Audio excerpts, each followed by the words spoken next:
Welcome, YouTube subscribers, to the wonderful world of books. One of 7 worlds in 7 World Productions, a subsidiary of Angelgram Music. Hello, my name is Geno, and I am the sole owner of Angelgram Music, as well as executive director of 7 World Productions. This particular episode begins a series of chapters of a book that were written by myself about 6 years ago. And the title of it is In Search of Beauty. It is my interpretation of my autobiography as well as memoirs of my life.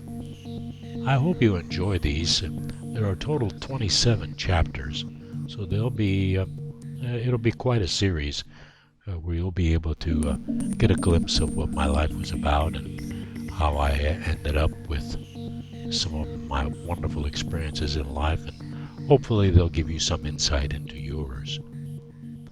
With this first 2 episodes that are on this episode, the examples on this episode, I have the introduction as well as chapter 1 dedicated to my mother, Katherine. I hope you enjoy it, and if you like, please press like and leave comments. And above all, subscribe so that you can get email notifications of future episodes. So with this, let's begin In Search of Beauty. Introduction, followed by Chapter 1. Katherine.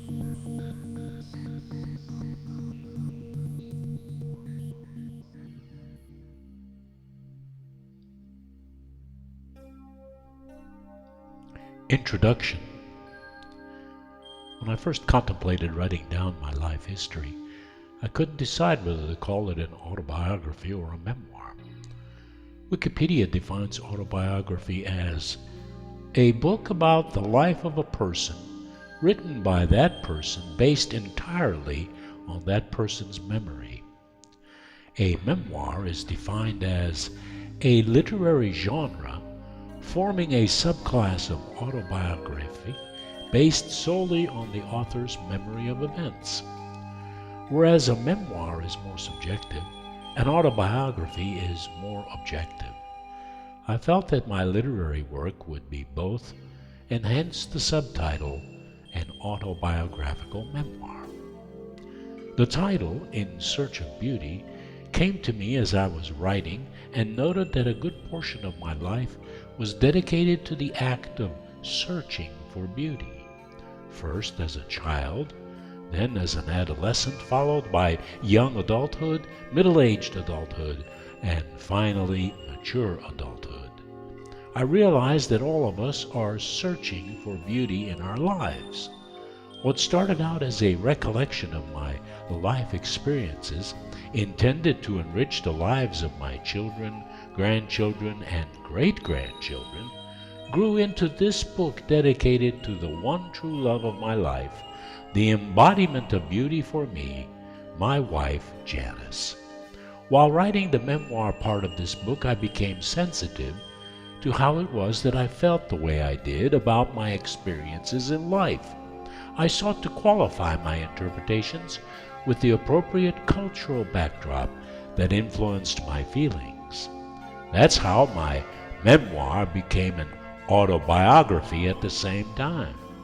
So there are sections in each chapter that are historic in nature as an attempt to incorporate the cultural fabric and influence of my surroundings at each step of my development as a human.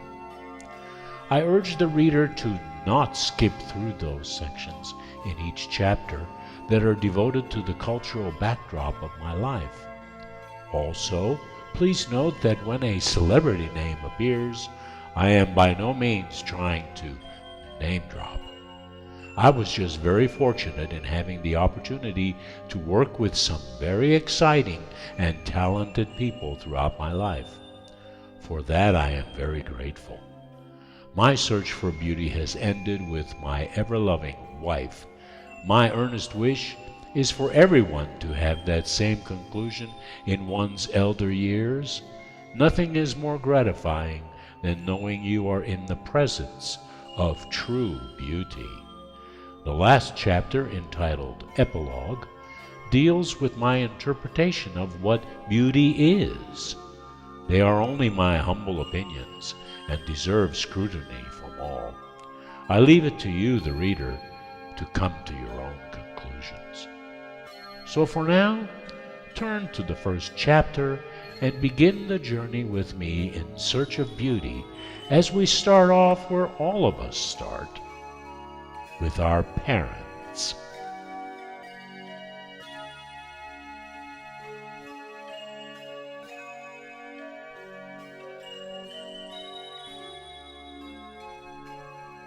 Chapter 1. Katherine.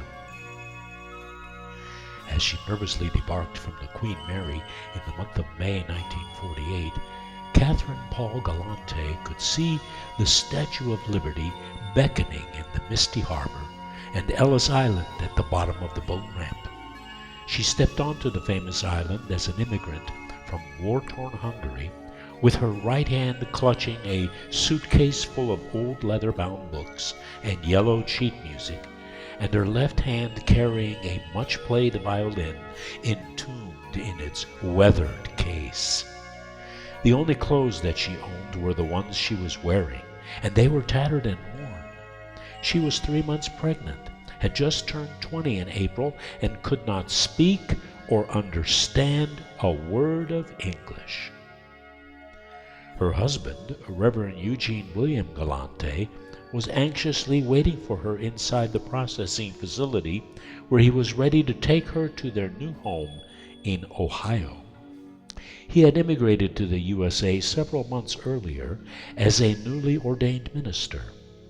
After putting himself through seminary by singing professionally in the opera chorus of the Budapest Opera House, Eugene taught himself the English language and had applied for and got approved as an assistant pastor at the Hungarian Evangelical and Reformed Church of Lorain, Ohio. The couple had traveled separately because the church had only sent enough money for Eugene's trip. He had to work several months and save up enough money for his wife's passage. Eugene's parents had been entrepreneurs and had lost everything to the Russian communists. His father, Geno Galantay, a Bavarian German Jew, had been a publisher typesetter of ancient texts, and his mother from Debrecen, Hungary, co-owned an urban spice store with her brother, also named Eugene. After the Allies defeated the Germans in World War II, the Russian communist liberators had taken everything away from them, and they were forced to share with the state. Eugene's father was also named Eugene and had been taken prisoner during World War II and lost his life in 1950 from consequences of his imprisonment as a German Jew. After Eugene, the son, immigrated to America, his mother was forced to take a secretarial position in a government office to support her 24-year-old second child, Cornelia, named after her. Katherine's parents suffered similar consequences. Her father had been the chief accountant for the Hungarian government's financial ministry in Budapest, and her mother was the superintendent of public schools in the country's capital. Katherine's dad was forced into retirement after a lifetime of serving the Hungarian government, both as a Hussar soldier and a POW in Siberia during World War I, and a government employee through the turbulent 20s, 30s, and 40s. The Hussars in World War I were the last fighting cavalrymen in a battlefield and actually played a role in a fighting strategy that would doom them into obsoleteness. They were never again used in modern combat and warfare. Katherine's mother had been an accomplished pianist and educator from a long ancestral line of educators and was the only one left with a decent job. Besides a decent salary, she and her family were provided with living accommodations on the school campus with a 3-bedroom apartment at the main high school and administration buildings. Katherine had an older sister, Illy, who was married to a minor government official, and a younger brother, Alexander, who later became a blue-collar worker. The young couple had survived the devastation of World War II as foreign troops stormed through their respective homes and uprooted their young lives. The constant bomb explosions had affected Katherine's hearing with nerve damage that was not repairable. They were looking forward to a new start in a promised land. After being processed into the country at Ellis, they took a ferry from the island to Manhattan. From there, they took a cab to Penn Station and got on the first train going west, all the way to Lorain, Ohio. Lorain is located on the southern shores of Lake Erie at the mouth of the Black River, equidistant between Cleveland and Sandusky. Back in 1948, it was a busy, thriving city, primarily producing steel. Ford Motor Company had the Lorain assembly plant in the city. The sprawling United States steel mills, portions recently acquired by Republic Steel, stretch for nearly 3 miles on the city's south side. These mills have operated in the city since 1895 and continue to employ thousands of local residents. The Lorain Works is one of the few integrated steel mills left in the United States. In 1948, the night sky would effervesce into a bright orange haze and pulsate as the open hearth furnaces blazed away at breakneck speed, making steel for the auto and high-rise construction industries. After World War II, America began a growth spurt unmatched till then. High-rise buildings were being built everywhere, and more autos were being manufactured out of prosperous Detroit after being retooled from wartime tank production.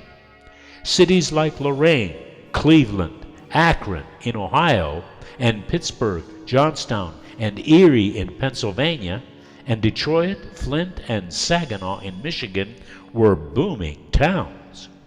It was this kind of an economic climate that Eugene and Katherine had moved to, and they were ready to prosper along with other Americans in building their dreams and establishing a family. They settled in with the small congregation at the Hungarian Evangelical and Reformed Church in Lorain and began a life dedicated to serving God and His flock. Eugene worked as an assistant pastor and conducted 2 services each Sunday, one in English for the second and third generation Hungarians, and one in Hungarian for the original immigrants from Hungary.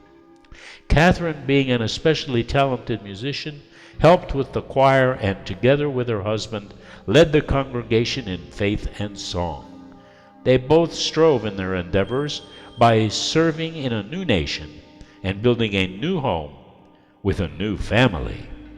And so it came to pass on Thursday, October 28, 1948, at 3:43 a.m., that Katherine gave birth to an 8-pound 2-ounce boy and named him Geno, after all of the Eugenes in the family. Such were the conditions I came into this world at St. Joseph's Hospital in Lorain, Ohio. My parents quickly learned about my reaction to music. The radio would be turned on and playing soothing classical music. It was an old RCA stand-up cabinet with an orange-lit window on the front panel with 3 large knobs, one to search for stations, one for power, and one for volume control. When I fell asleep, they turned the radio off, whereupon I would wake up and cry. My dad decided to turn the radio back on and turn up the sound. I would be fast asleep in minutes. From that day forward, they let the radio stay on as I slept contentedly to the beautiful classical music of Bach, Beethoven, and Mozart.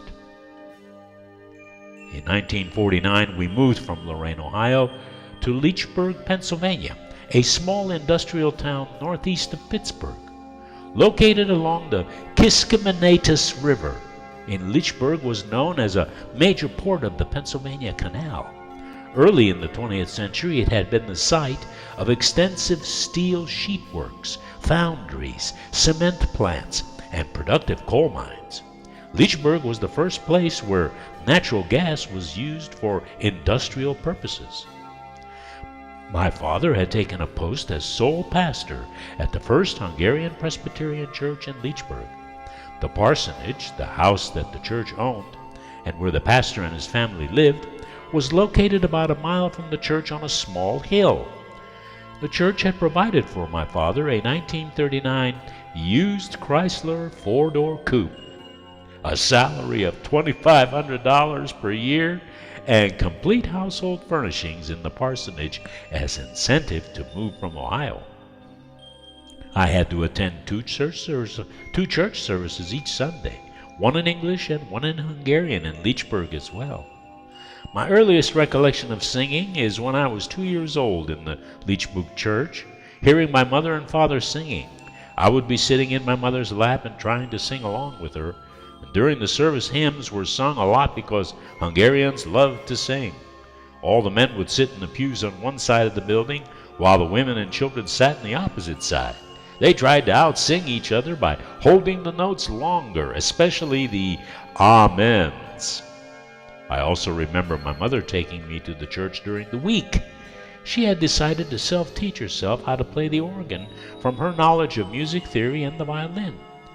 I would quietly play with my teddy bear beside her at the foot pedals of the organ as she worked her way through some of the old standard Hungarian hymns set to the Psalms of David. To this day, I still have in my music library copies of the old Hungarian hymnals used over 50 years ago, filled with the old songs written by Hungarians for Hungarians. I also have memories of playing in the backyard of the parsonage and helping my mother with clothespins to hang laundry out to dry in the warm summer wind. I would dutifully hand her one clothespin at a time as she hung the wet clothes on the line. I also recall wandering out to the front of the parsonage one fine summer's day where the family car was parked on the street. I decided that I wanted to see the church from the parsonage, but I was too short to see it. So I climbed up onto the hood of the Chrysler, and from there to the top of the car. I was fearless. I was amazed at the sight. I could see down into the small valley where the steeple of the church stood tall into the bright sky. My parents had quickly found me and were very surprised at the length to which I had gone to see the world around me. It was during my second year in this life that my brother Stephen came into this world, 1 day and 2 years after me, on October 29, 1950. I recall that hot summer when, during a rather fierce thunderstorm, a huge clap of thunder had scared my mother and I while hanging clothes in the backyard. She had fallen to the ground and I ran inside to get my dad. Years later, we learned that my dad's father died at that precise moment. My mother fell in the backyard and felt Stephen move inside her for the first time. I remember cold winter days when snow would be piled up the sidewalks and the backyard with mounds of snow. I remember the grimy truck that came by and deposited black coal into the basement where my dad had to go and shovel the ebony nuggets into the furnace to keep us warm.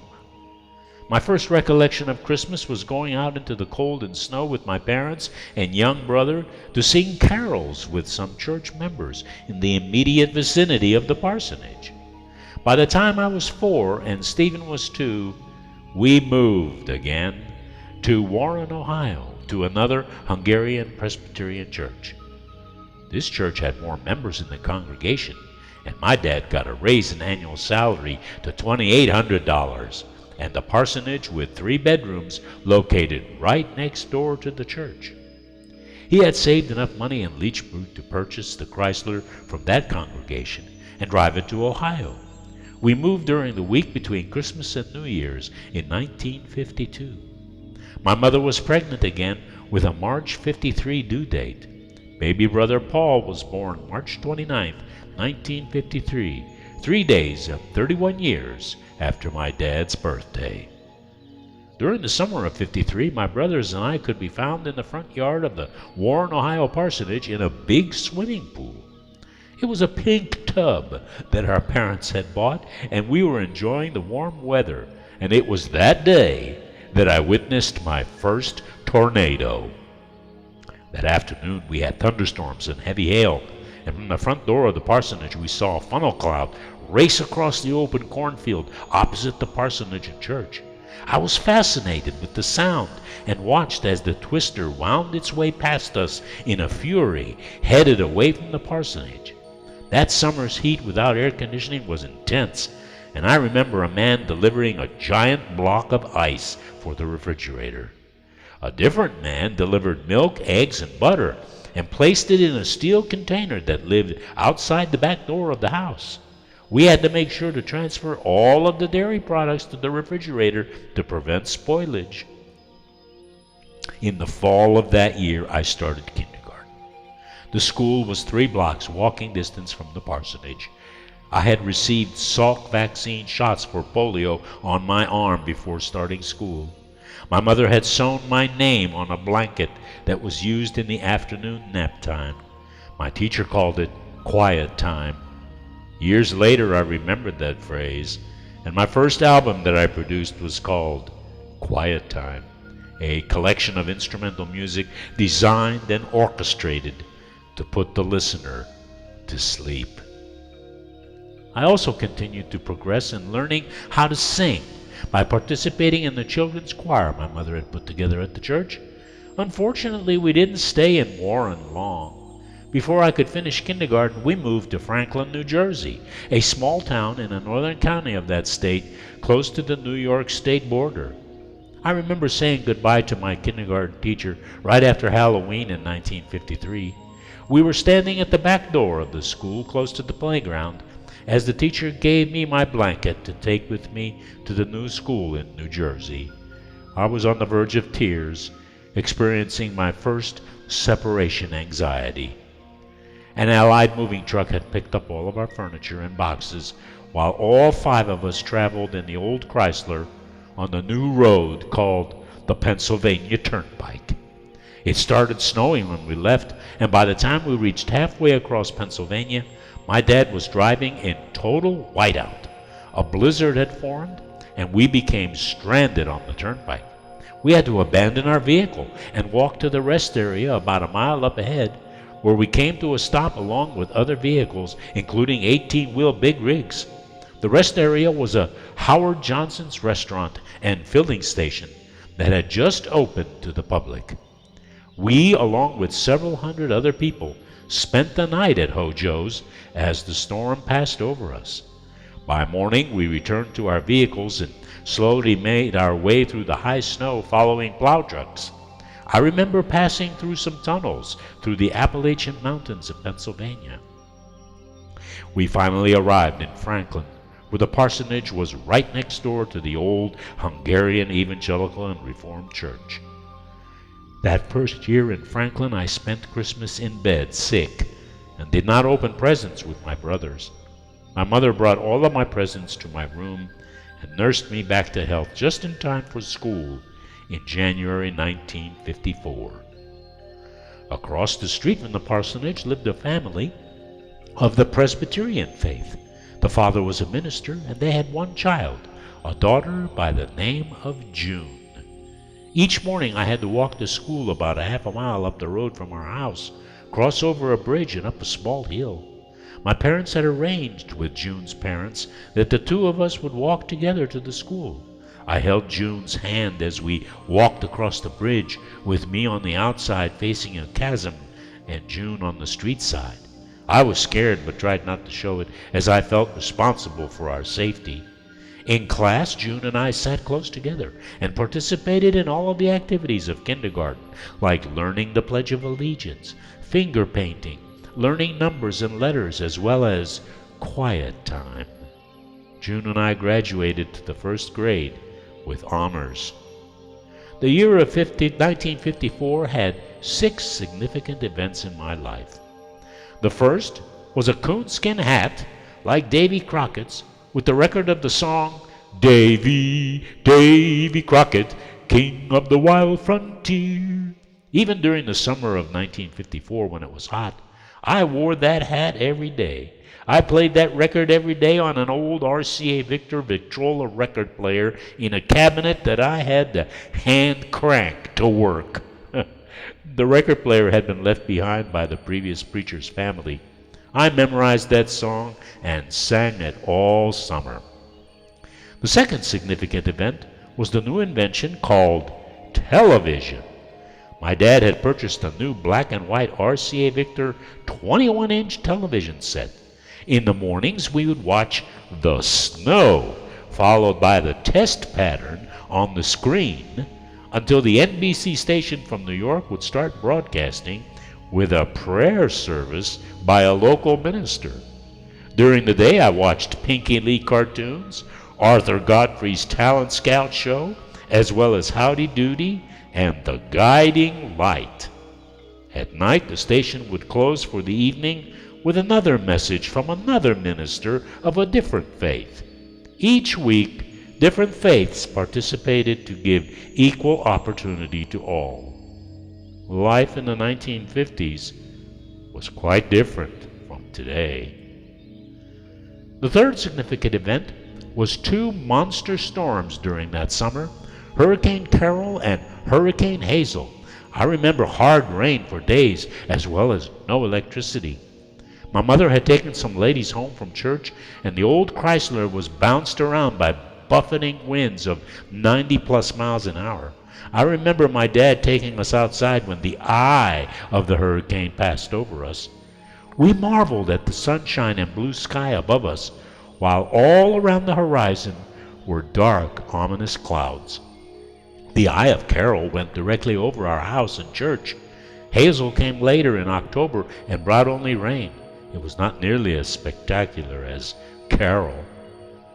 The fourth significant event of that year was a rather violent one. I had my own bedroom, and Stephen and Paul had another one down the hall. Our parents were in the master bedroom in between.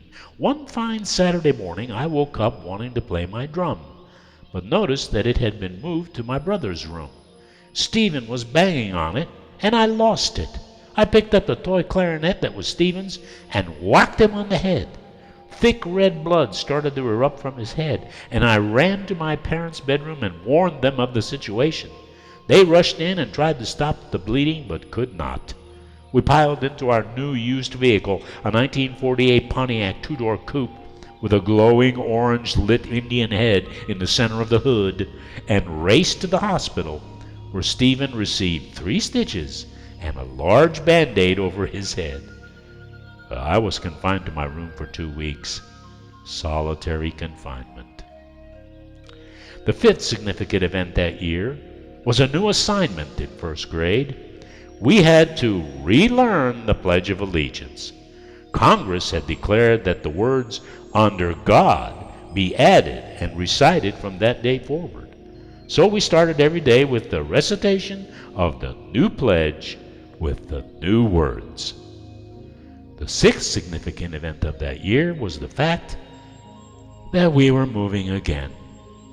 In the month of November, my dad accepted a post at the Hungarian Evangelical and Reformed Church of Johnstown, Pennsylvania. This was turning into standard operating procedure for the family by now. But for me, personally, it was the first time I actually cried when we left, because I knew I would never see June again.